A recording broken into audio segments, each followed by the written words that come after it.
morning students, how are you all? I hope you all are fine. So this is your Hindi class. Today we will read chapter number 6, Thomas Alva Edison. सूर्य अस्त हो जाने पर सर्वत्र अंधकार फैल जाता है और रात हो जाती है। रात को जब प्रकाश के लिए हम मात्र बिजली का एक बटन दबा देते हैं तो बटन दबाते ही बिजली के बल्ब से सारा कमरा प्रकाश से जगमगा उठता है। क्या आप जानते हैं कि इस बिजली के बल्ब का आविष्कार किसने किया था? बिजली के बल्ब का आविष्कार करने वाले व्यक्ति थे थॉमस एल्वा एडिसन। एडिसन का जन्म 1847 ईस्वी में अमेरिका के मिलान नामक नगर में हुआ था। उसके पिता का नाम सैमुअल एडिसन था, जो बहुत समृद्ध और सम्मानित व्यक्ति थे। उनकी माता का नाम लैंसी इलियट था। एडिसन बचपन में बड़ा नटखट था। पढ़ने में उसकी रुचि नहीं थी। कक्षा में अध्यापक के पढ़ाने की ओर ध्यान ना देकर वह कुछ न कुछ सोचता रहता। वह प्रारंभ से ही बहुत जिज्ञासु था। उसे नए नए प्रयोग करने में बहुत आनंद आता था। एडिसन को प्रश्न पूछने का बड़ा शौक था। जब तक उसे प्रश्न का सही उत्तर नहीं मिल जाता वह संतुष्ट नहीं होता था। एक बार एडिसन एक चिड़िया को देख रहा था। वह उड़कर पृथ्वी पर आई। उसने अपनी चोंच में कुछ कीड़े पकड़े और उड़ गई। एडिसन ने सोचा चिड़ियां इसलिए उड़ती हैं क्योंकि ये कीड़े खाती हैं। थोड़ी देर उसने सोचा, फिर कुछ कीड़े पकड़े और उसने पीसकर पानी में मिला दिया और इस मिश्रण को कहकर अपनी नौकरानी को पिला दिया। और इसे पीने पे तुम भी पक्षियों के समान उड़ सकोगी, यह कहा।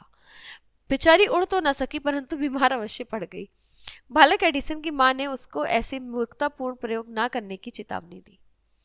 एक बार स्कूल में अध्यापिका पक्षियों के बारे में बता रही थी। उसने अध्यापिका से पूछा, मैडम मनुष्य पक्षियों की तरह क्यों नहीं उड़ सकता? अध्यापिका ने उत्तर दिया, क्योंकि मनुष्य के पंख नहीं होते। एडिसन ने एक क्षण सोचा और पुनः उनसे पूछा, परंतु पतंग में तो पंख नहीं होते, फिर भी वह आकाश में उड़ सकती है। इस पर सभी बच्चे हंस पड़े और अध्यापिका क्रोधित हो गई। अध्यापिका ने सोचा बच्चा मूर्ख और शरारती है और उसने अभिभावकों से उसे स्कूल से निकाल लेने के लिए कहा। उसके माता पिता उसे घर ले गए, परंतु उसकी माँ बहुत उसकी बुद्धिमानी समझती थी और कहा करती थी, थॉमस एक दिन तुम जरूर एक महान व्यक्ति बनोगे। एडिसन नए आविष्कार करना चाहता था। आविष्कार करने के लिए उसे धन की आवश्यकता थी। एडिसन ने माता पिता द्वारा दिए गए जेब खर्चों के पैसों से एक प्रयोगशाला स्थापित कर ली। प्रयोग करने के लिए उसे धन की और आवश्यकता पड़ी। उसने रेलगाड़ी में समाचार पत्र बेचने का काम शुरू कर दिया और जो भी पैसा कमाता उसे खोज के कार्य में लगा देता। बाद में उसने रेल के डिब्बे में से एक छोटी सी प्रयोगशाला स्थापित कर ली।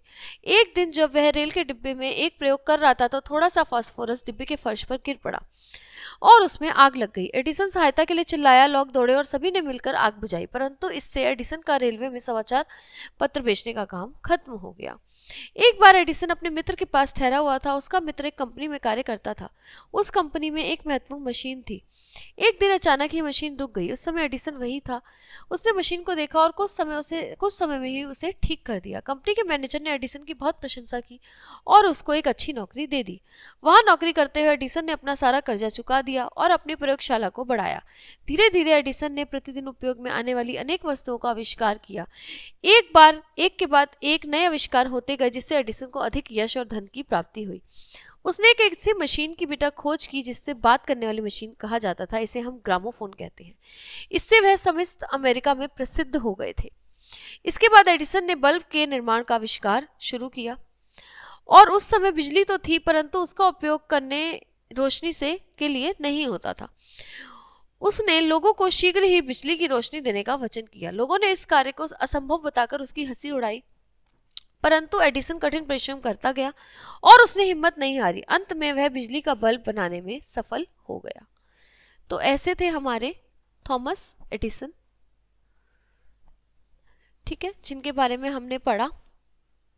तो बेटा ऐसे ही आपको भी कुछ अच्छा जीवन में करके दिखाना है, इसीलिए आपके माता पिता आपको पढ़ा लिखा के इतना अच्छा इंसान बनाने की कोशिश कर रहे हैं कि आप भी कुछ जीवन में अच्छा करें, ठीक है। ओके स्टूडेंट्स, तो ये आपका यहीं पे फिनिश होता है। हम आपको नेक्स्ट चैप्टर में मिलते हैं। तब तक के लिए bye bye, have a nice day.